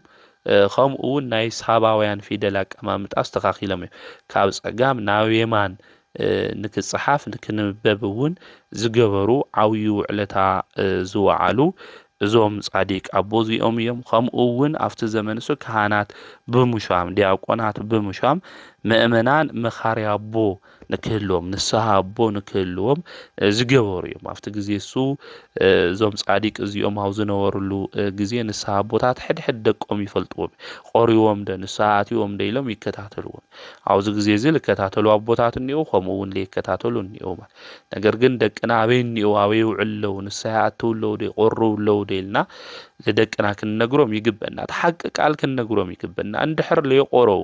ናይ ክርስቶስ ቅዱስ ዝኾነ ስግኡ ክቡር ዝኾነ ደሙ እንድሕር ዘይበልዑ ዘይሰተዩ ኮይኖም መንግስቲ አምላኽ ክወርሱ ሃምለ ይኽእሉ ክንነግሮም ይግበና እዚና ወንጌል ቃል ስጋይ ልበልዐ ደሜ ልሰተየ ናይ ዘላለም ህይወት ለይበልዐ ለይሰተየ ደሞ ናይ ዘላለም ህይወት የውሉ ይማ ሓደ ሻዕ ኣብ ጥምቀት أروع معلتنا وينا سمانية معلتنا تقبلنا بدحريو زي نقبل هامو إلنا لما قابر نورد سوات النينا سلازي دم ما هيتمو ندحر ليبلنا رست منقسة سمايات كورس عام ليخول هيوت خمزي ولا عدل خمزي ولا مش قوي تعون كراخو خمزي خلو كنا مهروم كنا نقروم يجب إننا مالي نسا أبوتات أوزك تفرح يقولكم يا أبوتاتنا مالي كانت أوزك تفرح يقولكم دقوهم نقروهم أمهروهم قصصوهم نهيوت منقد نقروهم مدراوي نقر خلون يقوم لهم سماوي نقرهم لكيسونو نقروهم أمهروهم قصصوهم سلازين الساعات يوم سجى عملك دم عملك كول عكستيو عملك با نجروهم يخم أردوهم سلازي زم صادق زيهم مخارن السحابو توم السحابو تاتون عمهيرهم قصيصهم ناو قدوس قرآن دقهم كمصو يقوروهم نيرم زم صادق زيهم تولدلو حدار عسراي شدشتي حساس 10 شمبون تدما زتشومولو ايو حاملة عسراي شدشتي دما بعال رفتهم يو نزي أورثودوكساوي توحد بيت كريستيان كل شعلة عسراي شدشتي تخون تلا نازم صادق زيهم بعال يورحو بعال لا التذكرو مالتي سلازي زم صادق زيهم بعال وعلتانا نا مجمريا دما ليك أباباس أبونا ناونجيل قال دمام هيرم بزحات زملسو ካብ ነገስታት ጀሚሩ زملسو አቦዮም ናይዞም ጻዲቅ እዚኦም አቡነ ሰላማ ካሳቴ ብርሃን በረከቶም ረዲኤቶም አማላድነቶም ምስኹልና ህዝበ ክርስቲያን ይኹን ብናይ ጽድቅ መንገድ ተጓዒዞም ምግባሮም ምስ ሃይማኖቶም ሁሉ አስማዕሚዖም ካብ ዝተጓዓዙ ቅዱሳን ብለማዓንቲ ድማ ወርሓዊ በዓሎም ካብ ንገብረሎም ጻዲቁ አቡነ ሀብተ ማርያም እዞም ቅዱስ አቦዚኦም ኩልሻ ዕለት 26 ወርሓዊ በዓሎም ንገብሪና ሕዳር 26 ድማ ዓመታዊ ክብረ በዓሎም ምዃኑ ቤተ ክርስቲያን ተምህረንዳ ተነግረና እያ ንኡድ ክቡር ንጹህ ሞኖክሲ እዮም ናይ ዓድና ቅዱስ ጻዲቅ እዮም አቡነ ሀብተ ማርያም እዞም ቅዱስ እዚኦም አቦኦም ፍሬ ብሩክ ተባሂሉ ይጽዋዕ አዲኦም ድማ ዮስቲና ተባሂላ እያ እትጽዋዕ አቦኦም ብጣዕሚ ሃፍታም ዝነበረ እዩ ሰበይቱ ድማ ናይዚ በዓል ጸጋዚ ናይዚ ቅዱስ አቦና ድማ አዲኡ ብሕጊ ተወሲና ብጽኑዕ ገድሊ ብጾም ብጸሎት ብምጽዋት ብስግደት እያ ህይወታ ሁሉ ትጋደል ነይራ ከምዚ ዝበለ ሓዳር እግዚአብሔር አምላክ ልክዕድለና ናቱ ቅዱስ ፍቃድ ይኹነልና አው ሓዳር ውሽጥ ለለኹም ድማ ሓዳርኹም እግዚአብሔር ይባርኽልኩም እትጾሙ እትጽልዩ ይግበርኩም ሓደ ሓዳር ክንሪኦ እንተለና ናይ ክትዕ መድረኽ ኮይኑ ንረኽቦ ኢና ነገር ግን እዞም ቅዱሳን እዚኦም ታሪኮም ክንምልከቶም እንተለና ወለዶም እግዚአብሔር ዝፈርሑ ብጾም ብጸሎት ድማ ዝውሰኑ ክንጾሚና ክብል ተሎ ዝጾም ንጸሊ ክባል ተሎ ዝጽልዩ ማለት እዩ ስለዚህ ሐምዛ ልበለል ተባረክ ሓዳር እግዚአብሔር አምላክ ለኹልና ንክዕድለና ቅዱስ ፍቃድ ይኹነል ድሕርዚ ስለ ጎይታ መድኃኒት ኢየሱስ ክርስቶስ መንኖ ዓለም ናይ ዓለም ነገር ምክንያቱ ኣብ ዓለም ለሎ ነገር ሁሉ ሓላፍ ምዃኑ ጎይታና መድኃኒትና ኢየሱስ ክርስቶስ ዝተናገሩ ሁሉ ዘኪራ ናብ ምናኔ እያ ኸይዳ ዮስቲና ሁሉ ሃፍቲ ንብረት ገዲፋ ኣብ ቀረብኣ ናብ ዘሎ በረኻ ድማ ኸደት ኣብኡ ድማ በዓቲ ረኺባ ናፍቲ በዓቱ እሱ ኣትዋ ነገር ግን ብድንገት ሓደ የዋህ ባህታዊ ድማ ረኸበት እዚ ባህታዊ እዚ ስለማ ኣመጻጽኣ ብተግሳጽ መልክዑ ሓቲትዋ ንሳ ድማ ናውዙ ዝመጻኹ እኮ ማንም ሰብ የለይ ኢላ እያ ነጊራቱ አውዚ ጊዜ እዚ ወፂኣ ናብ ኻሊእ በዓት ክትኸትብል እንተላ መንፈስ ቅዱስ ነዚ የዋህ ዝኾነ ባህታዊ ሚስጥር ገሊጽሉ ካባኺ የዋህ ዝኾነ ቅዱስ ፍረ ክወፅእ እዩ ኢሉ ነጊርዋ ናብ ዓለም ድማ ንክትምለስ እዩ እዚ ቅዱስ ባህታዊ እዚ ነጊርዋ ንሳውን እግዚአብሔር ዝፈቐዶ ይኹን ኢላ እናመስገነት ተመለሰት እዩ بهوت زمننا نحناون زخونا نجر كمسن تلو نجزي عبير فقعد يخون ኣምላከይ ፍቃድኻ ይኹን ኢልና ክንጽልይ ዝግብእ ብናብዓልና ፍቃድ ብናብዓልና ሓይሊ እንኸዶም ነገራት ኩሉ ንሪኦ ኣለና ኢና ሓመድ ሓፈስቲ ኮይና ትንቀሪት ኣለና ነገራትና በረከት ዘይብሉ ክኾን እንተሎ ተመልኪትና ርኢና ስለዚ ብሂወት ዘመንና ኩሉ እንጅምሮም እንሰርሖም ኩሉ ነገራት ኣምላኽና ቅዱስ እግዚአብሔር ኣብ ቅድሜና ጠጠው ንክብል እሱ ስራሕትና ኩሉ ልካከናውን ናትኻ ፍቃድ ይኹን ኢልና ነገራትና ስራሕትና ኩሉ ክንሰርሕ ይግባእ ናዩ ፍቃድና ቅድም እንድሕር ኮይና ነገራትና ለበረከት ይልኾን ነገራትና ልተሳኸዐ እዩ ዝኾን ማለት እዩ ስለዚ ዝተሳኸዐ ንበረከት ንክኾን ኣብ ሂወት ጉዕዞና ሁሉ ክነቀድሞ ዝግበአና ኣምላኽና ቅዱስ እግዚአብሔር ፍቃድ እግዚአብሔር እውን ክነሓትት ይግበአና በመኪርና እምቢ ምስ በለና ላብ እግዚአብሔር ንመጽን ኢና ምምጻና ጽቡቕ ግን ኣቀዲምና ድማ ታይ ክንገብር ኢድና ንእግዚአብሔር ክንህቦ ይግበአና ሁሉ ነገርና ለእግዚአብሔር ክነርክቦ ንክባረኸልና ፍቃዱ ንክኾን ሃም ፍቃድኻ ይኹን ኢልና ነገራትና ሁሉ ክንፍጽም ኣብ ኢድ እግዚአብሔር ምውዳቕ ጽቡቕ እዩ ወገናት ይሕሊፎ ይህበና እግዚአብሔር ይባርከና ይቅድሰና በይሕሊፉ ኣይህበና ስለዚ ነገራትና ሁሉ ሃም ፍቃድኻ ይኹን ክንብል እዩ እዛ ኣዶ እዚኣውን እግዚአብሔር ፍቃድ ይኹን ኢላ እናመስገነት ናብ ገዝኣ ተመሊሳያ ድሕሪ ዝተወሰነ ግዜ ድማ እዚ ቅዱስ ጻዲቅ ተጸኒሱ ተወለደ በዚ ግዜ እዚ ኣብኡ ዝነበሩ ሰባት ተሓጒሶም ከም ስርዓቱ ድማ ክጥመቕ እንተሎ ናይ መጽሓፍ ሽሙ ሃብተ ማርያም በልዎ ንሳቶም እውን ብሕጊ ብስርዓት ድማ ኣዕበይዎ ናብ ቤተ ክርስቲያን ከወስድዎ እንተለው ድማ እግዚኦ መሐረነ ክርስቶስ ዝብል ጸሎት ክሰምዕ እንተሎ ብጣዕሚ ደስ በሎ እዛ ጸሎት እዚኣ ድማ እዞም ቅዱስ ኣቦና እዚኦም ሃብተ ማርያም ይፈትውዋ ነበሩ ደቅና ንሕና እውን ናብ ቤተ ክርስቲያን ክንኸድ እንተለና ኣብ ገዛ ሓዲግናዮም ይንኸድ ሰንበት እኳ ናብ ቤተ ክርስቲያን ሒዝናዮም ንኸድ ዕጣንና ቤተ ክርስቲያን ክፈልጡ እንየዎ ድምፅና ቤተ ክርስቲያን ቅዳሴ ክፈልጡ እንየዎ እዞም ህፃናት እዚ ነሰምዑ ናይ ቤተ ክርስቲያን ዕጣን ድማ ናሽተቱ ጸበል ድማ እናሰተዩ ከዓዊኡ ዝግቦም እቲ ዕጣን እሱ እንድሕር ለይጨንዎ ኮይኖም እቲ ዕጣን እሱ ዘይፈልጥዎ እንድሕር ኮይኖም ከቢድ እዩ ዝኾን ማለት ከምኡ እውን ደቅና ናብ ቤተ ክርስቲያን ንሓዘን እናኸድና ስርዓተ ቤተ ክርስቲያን ክነምህሮም ይግበአና ስለዚ እዞም ቅዱስ ኣቦ እዚኦም ኣዲኦም ቅድስት ዮስቲና ሒዛቶም ትኸድ ስለ ዝነበረት እግዚኦ መሐረነ ክርስቶስ ዝብል ኣቡነ ሃብተ ማርያም ታጸሎትሳ ብጣዕሚ ዝፈትውዋ ነበሩ ኩሉ ሻዕ ድማ ኣብ ገዝኦም ብለይቲ ዝጽልዩ መንፈሳዊ ተጋድሎ ዝጋድሉ ኾኑ ድሕሪ እዚ ንእሽተይ ዕብይ ምስ በሉ ኣቦኦም ጓሳ ኣብቲ ግዜ እሱ ጓሳ ኢኻ ትኾን ጓሳ ኣባጊዕ ንክሕሉ ንወዱ ይልእኹ ኣብዚ ግዜ እዚ ክልእኽ እንተሎ እዞም ኣቦና እዚኦም ለሞዓንቲ ዝናብ ክዘንብ እዩ ናብ ገዛና ንእተው ኢሉ ይናገር ከምኡ ኢሉ ክናገር እንተሎ ምስኡ ዝነበሩ መሓዙቱ ምንም ደመና የለይ እቲ መዓልቲ እውን ብርሃን ዝኾነ መዓልቲ እዩ እኒኦ ኢሎም ክሰምዕዎ ይኽኣሉ እዞም ቅዱስ ኣቦና እዚኦም ግን ኣባጊዖም ሒዞም ናብ ገዝኦም ይኣትዉ ናብ ገዝኦም ምስ ኣተዉ ሓያል ዝናብ ይዘንብ ንፋስ መብረቕ ለለዎ ማለት እዩ ዝናብ ይዘንብ ስለዚ እዞም ጻድቅ እዚኦም ገና ብቆልዑነቶም ዕድመ እናሃለዉ ተኣምር ዝሰርሑ ዝነበሩ ቅዱስ ኣቦ እዮም ማለት ብኻሊእ ግዜ እውን ክሕሉ ክጓስዩ እንተለው ብሓይሉ ናይ ኣባ ሃብተ ማርያም በትሪ ሓደ ሰብ ይወስዱ ድሓር ሃበኒ ኢሉ ክናገር እንተሎ ብትሕትና እዞም ቅዱስ ኣቦ እዚኦም ክናገር እንተሎ እዚ ምስኡ ዝነበረ ኣይህብ ኢሉ ይናገር እዞም ኣቦ እዚኦም ብዕድመ እኳ ገና ቆልዓት ኾኑ ብለይቲ ነተለዓሉ ጸሎት ዝገብሩ ለኣምላኾም ለእግዚአብሔር ለመስግኑ ኣቦ እዮም መንፈሳዊ ተጋድሎ እውን ዝጋደሉ እዮም እምቢ ምስ በሎ እግዚአብሔር ኣምላክ ኣብ ኣየር ሰቂሉ ኣውዒልዎ እዩ ማለት ስለዚ እዞም ኣቦ እዚኦም ተኣምር ዝሰርሑ ዝነበሩ ብህፃንነቶም ጀሚሩ ድሓረ ምስኦም ዝነበሩ ዕርኽቶም ለሚኖሞም እግዚአብሔር ባዕሉ መሓሪ እዩ ይፍታሕኻ ኢሎም ምስተናገሩ እግዚአብሔር ኣምላክ ንክወርድ ገይርዎ ነቲ ኣብ ኣየር ዝነበረ ማለት መጽኦም እውን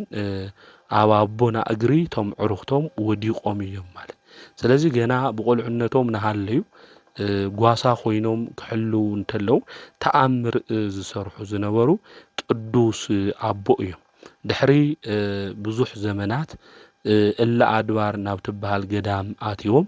ካብ ኣባ መልከ ጸዲቅ መንኩሶም እዮም ማለት። እዞም ቅዱስ ኣቦ እዚኦም ብሃይማኖት ብጽድቂ ብዝበለጽ ኣገልግሎት እውን ኣምላኾም ቅዱስ እግዚኣብሔር ንከገልግሉ ናይ ኣቦኦም ናዲኦም ሃፍቲ ኩሉ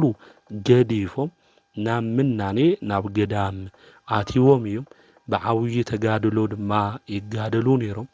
ኣብ ባሕሪ ማእኸል ጠጠው ኢሎም መዝሙረ ዳዊት ይደግሙ። ግንባሮም ድማ ናይቲ ባሕሪ ሓሸዋ እስካብ ዝነክእ 500 ግዜ ይሰግዱ ነይሮም። እኽሊ ኣይበልዑ ነይሮም። ከም ኣራዊት ኣብ ገዳም ለለው ቆጽሊ ዝምገቡ እዮም ነይሮም። 40 መዓልቲ እውን ዘኽፍሉ እዮም ነይሮም። ብለይቲ እውን ጠጠው ኢሎም ብምሕዳር ብትግሃ ሌሊት ብመዓልቲ 4 ወንጌላት ኩሉ ሻዕ ይጽልዩ ነይሮም። ስለዚ ጽኑዕ ዝኾነ ተጋድሎ እዮም ዝጋደሉ ነይሮም እዞም ቅዱስ እዚኦም። ንሕና ትግሃ ሌሊት እኒአና ዶ ለይቲ ንለዓል ዶ ንኾን? ወይ 11 ሰዓት ወይ 9 ሰዓት ለይቲ ንለዓል ዶ ንኾን? ወይስ ካብ ምድቃስና ምስ ተለዓልና ንእግዚኣብሔር ነመስግኖ ዶ ንኾን? ወይስ ጸሎት ቅድሚ ምግባርና ሞባይል ኣልዒልና ኢና ስክሮል ነገበርና ቲክቶክ ወይ ካልእ ነገር ንርኢ ወገናተይ። ስለዚ ምስትውዓል የድሊ እዩ ማለት እዩ። ካብ ምድቃስና እኳ ክንለዓል እንተለና ትግሃ ሌሊት ለይቲ ሙሉእ እኳ ተላዒልና ጸሎት ምግባር ይኽበደና እሞ ነገር ግን ክንለዓል እንተለና ካብ ምድቃስና እንታይ ክንገብር ይግባእ? ለኣምላኽና ንቅዱስ እግዚኣብሔር ክነመስግን ይግብአና። እዛ መዓልቲ እዚኣ ስለላሃብኻና እዛ ግዜ እዚኣ ስለላሃብኻና ተመስግን ኣምላኽና ክንብል ይግብአና። ኣብዚ ግዜ እዚ ግን ካብ ድቃስና ምስ ተለዓልና ሶሻል ሚድያ ኢና ንጥቀም። ማሕበራዊ ሚድያ ነተጠቐምና ድማ ናይ ጸሎት ግዜና ይሓልፈና፣ ናይ ስራሕ ግዜና ይኣኽለና። ጸሎት ተለይግበርና ናብ ስራሕ እናጉየይና ኢና ንኸድ። እቲ መዓልትና እውን ለይተባረከ ኮይኑ ላፍቲ እናበልና እናደበረና ኢና ንውዕል ማለት እዩ። መዓልትና ንክባረኽ ኣምላኽና ቅዱስ እግዚኣብሔር ሃም ፍቓዱ ምእንቲ ከውዕለና ክንጽሊ እዩ ዝግብአና። ዘመናውነት እናበልና ግን ጸሎት ገዲፍና ብሞባይል ማሕበራዊ ሚድያ እናረኣና ግዜና ብከንቱ እንሕልፍ ብዙሓት ኢና። ካብዚ መንገዲ ዝተመሊስና ብጸሎት መንገዲ ግን ክንጓዓዝ ይግብአና። እዞም ቅዱስ ኣቦ እዚኦም ግን ለይቲ ሙሉእ ብመዓልቲ ብለይቲ ዝጽልዩ 4 ወንጌላት ድማ ኩሉ ሻዕ ዝጽልዩ ቅዱስ ኣቦ እዮም። እዚ ጽኑዕ ተጋድሎም ዝረኣየ ኣምላኽና እግዚኣብሔር ተገለጸሎም። ከመይ ዝበለ ትዕድልቲ እዩ ወገናተይ። ተጋድሎኦም ጽንዓቶም እግዚኣብሔር ተመልኪቱ ተገለጸሎም ንዞም ቅዱስ ኣቦ እዚኦም። ኣባ ሃብተ ማርያም ካብ ግርምኡ ዝተለዓለ ደንጊጾም ብግንባሮም ተደፍኡ። ጎይታ እፍ ኢሉ ኣጽናዕኒኡ ሓይሊ ጽንዓት ሂቡ ኣልዕሎም። ኦ ፈታዊ ሃብተ ማርያም ከጥፍአካ ዘይኮንኩስ ሓይሊ ጽንዓት ቃል ኪዳን ክበካ እየ ናባኻ መጺኤ ኣይትፍራሕ ኢሉ እግዚኣብሔር ኣምላኽና ተናገሮ። ጽኑዕ ተጋድሎ ብሰማያት ተጻሒፉ እዩ። ሽምኹም ኣብ ሰማያት ስለተጻሓፈ ደስ ይበልኩም ክኢል ብል ቅዱስ መጽሓፍ። ስለዚ ስለዞም ቅዱስ ኣቦ እዚኦም ኣብ ሰማያት ተጋድሎኦም ከም ዝተጻሓፈ ጎይታ ነገሮም። ናይ ቅዱስ ማቴዎስ ናይ ቅዱስ ማርቆስ ወንጌል ከንብቡ እንተለዉ ምስ ካልኦት ስውራን ኣበው ዝራኸብሉ ናይ ብርሃን ሰረገላ ከም ዝህቦም፣ ናይ ቅዱስ ሉቃስ ናይ ቅዱስ ዮሐንስ ወንጌል ኣብ ዘንብብሉ ግዜ ድማ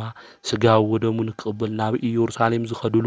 ናይ ሓዊ ሰረገላ ከም ዝህቦም ቃል ኪዳን ኣተወሎም። 7 ዘድንቑ ኣክሊላት ድማ ከም ዝተዳለወለዎም እቲ ሓደ ስለ ድንግልንኦም እቲ መበል ካልኣይ ዓለምን ኣብ ውሽጢ ዓለም ዘሎ ኩሉ ነገር ገዲፎም ስለ ዝመነኑ እቲ መበል ሳልሳይ ፍጹም ስለ ዝኾነ መንኩስንኦም እቲ መበል 4 ወንጌላት ኩሉ ሻዕ ስለ ዘንብቡ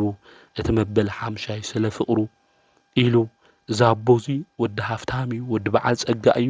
ስለ ክርስቶስ ፍቕሪ ኢሉ ግን ምጽምኡ ምጥማዩ ጽምእን ጥሜትን ብምዕጋሱ እቲ መበል 6 ብልቡ ቂምን በቀልን ብለይ ምህላው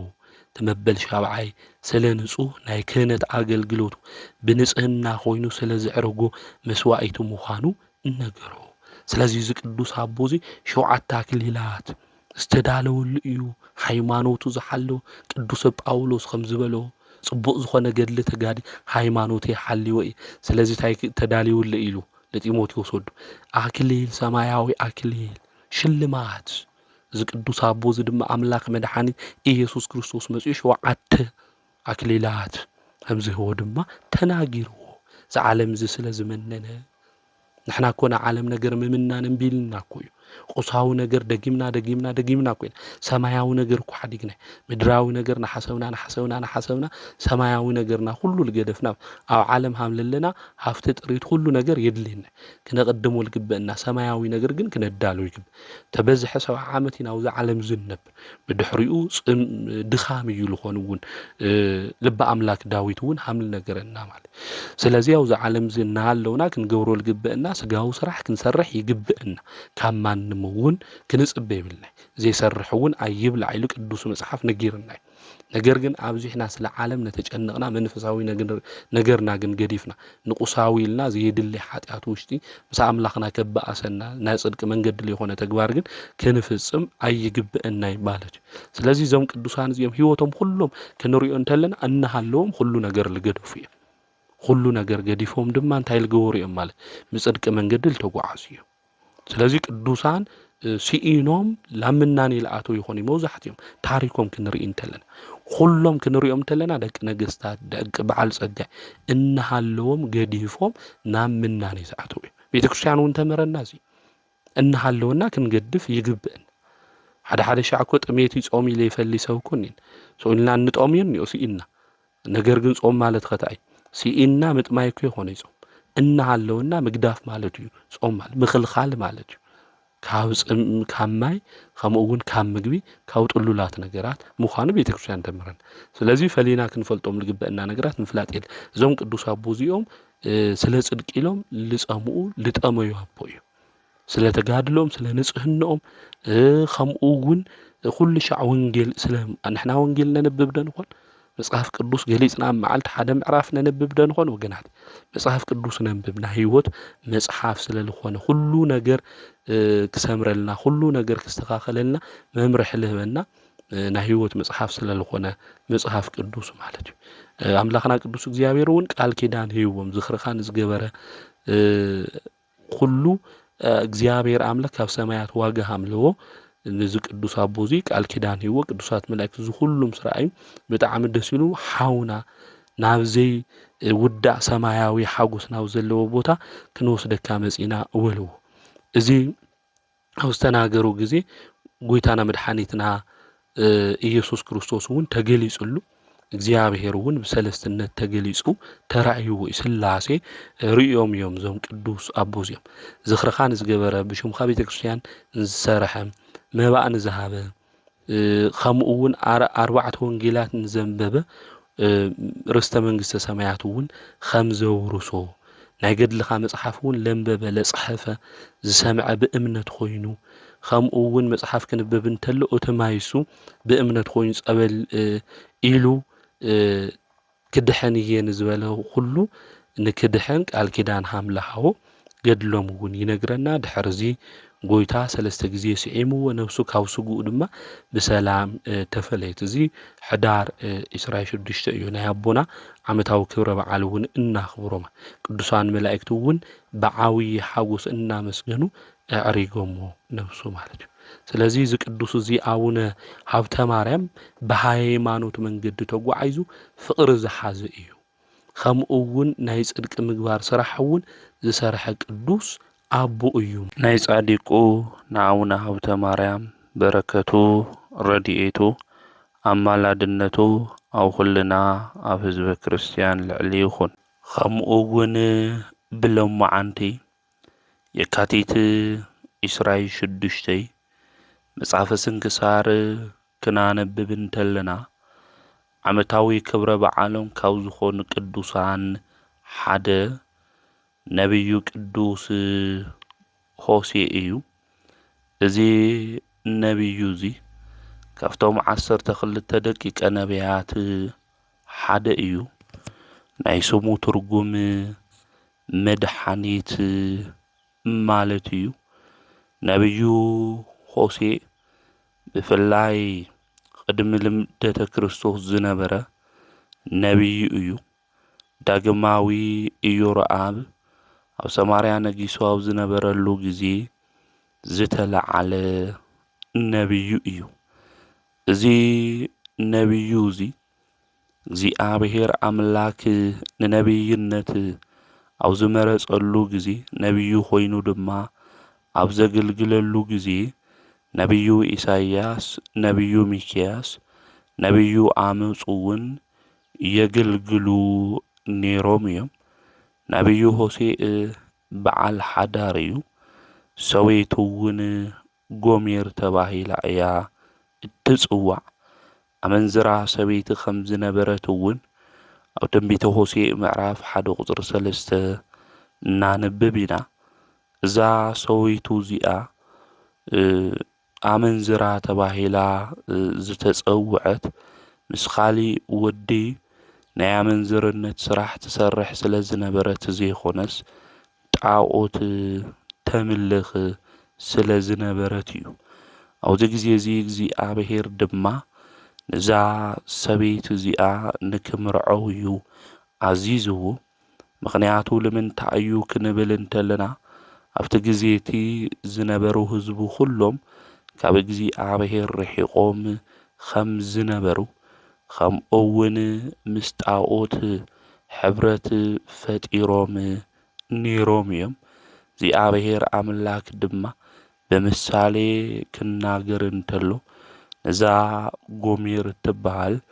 ጣዖት ተምልኽ ዝነበረት ንክምርዖ እግዚኣብሔር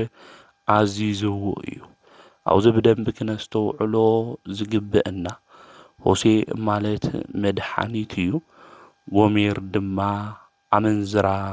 ዝነበረት እያ። መድሓኒት ዝተባሃለ ሆሴዕ እዛ ሰበይቲ እዚኣ ተመርዒዋ እዩ። ብጣዕሚ ድማ ይፈትዋ ነይሩ እዩ። ሓቀኛ መድህን ዝኾነ ኢየሱስ ክርስቶስ መንገድና ገዲፍና ኣብ ዝጠፋእናሉ ግዜ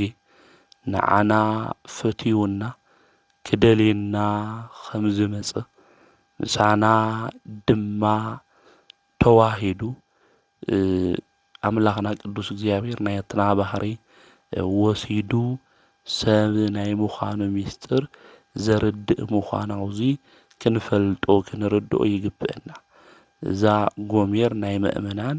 ምሳሌ እያ ማለት እዩ። ስለዚ ምስጢራዊ ትርጉም ለለዎ ምዃኑ ምፍላጥ ምርዳእ የድሊ እዩ ማለት እዩ። ነቢዩ ሆሴዕ ካብዛ ሰበይቱ እዚኣ 3 ደቂ ወሊዱ እዩ። ናይ መጀመርያ ኣዝራኤል ተባሂሉ እዩ ዝጽዋዕ። ናይ ናቡቴ ደም ክብቀል እየ ኢሉ እስራኤል ተባሃሉ ድማ ከጥፍኦም እየ ማለት እዩ ትርጉሙ። እታ መበል ካልአይቲ ድማ ሎራሃማ ተባሂላ እያ ዝጽዋዕ። ምህረት ዝኣልባ ወይ ምሕረት ዘይብላ ማለት እዩ። ናይ እስራኤል ወገን ዳግም ይቅር ኣይብሎሚ ማለት እዩ። መበል ሳልሳይ ወዲ እዩ ወሊዱ ሎዓሚ ኢሉ እዩ ፀዊዕዎ። እዚ ማለት ድማ ህዝበይ ዘይኮነ ማለት እዩ። ንስኻትኩም ወገን ይኮንኩም ኣነ እውን ኣምላክኩም ይኮንኩ ንምባል እዩ። እዚ ኩሉ ብፍላይ ሆሴዕ ሱም ከውፅእ እንተሎ ምስጢራዊ ትርጉም እኒአዎ እዩ ማለት እዩ። ኣብቲ ግዜ እሱ ዝነበሩ ህዝቢ ናብ እግዚኣብሔር ዘይተመለሱ ብጣዖት እውን ኣምልኮት ዝነበሩ እዮም። ስለዚ እንድሕር ዘይተመለሱ ኮይኖም ከም ዝጠፍኡ ምሕረት እውን ከም ዘይረኽቡ ህዝቡ እውን ከም ዘይበሃሉ ኣምላኽና ቅዱስ እግዚኣብሔር ክገልጽ እንተሎ እዩ ማለት እዩ። ስለዚ ንሕና ናይ እግዚኣብሔር ደቂ ልክንኾን ካብ ሓጢኣትና ካብ በደልና ካብ ክፍኣትና መንገዲ ኩሉ ክንምለስ እሱ ደው እውን ይቅር ንክብለና ክንምለስ እዩ ዝግብአና ብንስሓ መንገዲ ማለት እዩ። ስለዚ ነብዩ ሆሴዕ ናይ ደቁ ሽሙ እኳ ከውፅእ እንተሎ ስለ በደሎም ስለ ክፍኣቶም ልናገር ምስጢራዊ ትርጉም ምዃኑ ምፍላጥ ምርዳእ የድሊ እዩ ማለት እዩ። ነብዩ ሆሴዕ አውዚ መጽሐፉ ክነንብብ እንተለና እሱ አው ዝነበረሉ ጊዜ 6 ነገስታት እዮም ነይሮም። ኣብ ይሁዳ 4 ኣብ እስራኤል ድማ 2 ነገስታት ነይሮም እዮም። ኣብ ይሁዳ ዝነበሩ ኦዝያን፣ ኢዮአታም፣ አካዝና ሕዝቅያስ እዮም። ኣብ እስራኤል እውን ኢዮርብዓም ከምኡ እውን ዮአሳን ነገስታት ነይሮም እዮም። ኣብዚ ጊዜ እዚ ዘገልገለ ነቢዩ እዩ ማለት እዩ። ነቢዩ ሆሴዕ ኣብቲ ጊዜ እሱ ኣብ ዝነበረሉ ጊዜ ብፍላይ ቶም ህዝቢ ገብረ ገብነት ሓዲጎም ካብ ሃይማኖት መንገዲ እውን ዝወፁሉ ጊዜ እዩ ነይሩ ማለት እዩ። ትንቢተ ሆሴዕ እውን ክነንብብ እንተለና እቶም ህዝቢ ክቀታተሉ ተለው፣ ዝሙት ክገብሩ ተለው፣ ጣዖት ከምልኽ እንተለው፣ ብትዕቢት መንገዲ ክጓዓዙ እንተለው ነንብብ ኢና። እታ ምድሪ እውን ኣምላኻ ቅዱስ እግዚኣብሔር ርሒቓ ባመንዘርነት መንገዲ ከም ዝነበረት ትንቢተ ሆሴዕ ምዕራፍ 1:2 ይነግረና እዩ ማለት እዩ። ሓቅን ምሕረትን እግዚኣብሔር ምፍላጥን ኣብታ ምድሪ ንሳ እውን ከም ዘይነበረ ኣብ ትንቢተ ሆሴዕ ምዕራፍ 4:1 ይነግረና እዩ። እታ ምድሪ እውን ከም ዝበኸየት እናበለ ክናገር እንተሎ ንምልከት ኢና። እቲ ህዝቢ እውን ካብ ፍልጠት ምንኣስ ዝተለዓለ ከም ዝጠፍአ እውን ሆሴዕ ይነግረና እዩ። ኣብ ትንቢቱ ምዕራፍ 4:1-6 ክናንብብ እንተለና ማለት እዩ። ስለዚ ኣብቲ ጊዜ እሱ ዝነበሩ ሰባት ካብ እግዚኣብሔር ዝረሓቑ ከም ዝነበሩ ብስፍሓት ኣብቲ ናይ ትንቢት መጽሓፉ ሆሴዕ ጽሒፉ እዩ። ትንቢተ ሆሴዕ 14 ምዕራፍ ዝሓዘ መጽሓፍ እዩ። ብጣዕሚ ግሩም ዝኾነ ከዚ ካብ ዘለናዮ ነባራዊ ኩነታት ድማ ዝመሳሰል እዩ ማለት እዩ። ስለዚ እዚ መጽሓፍ እዚ ክንሪኦ እንተለና እቲ ናይ መጀመርያ ዓላማ እግዚኣብሔር ምስቲ ህዝቢ ዘለዎ ሕብረት ዝገልጽ እዩ ማለት እዩ። እስራኤላውያን ታመንዘሩ ካብ እግዚኣብሔር እንተረሓቑ እግዚኣብሔር ግን ይፈትዎም እዩ። ንሰማያዊ መንግስቲ ከም ዝሓፀዮም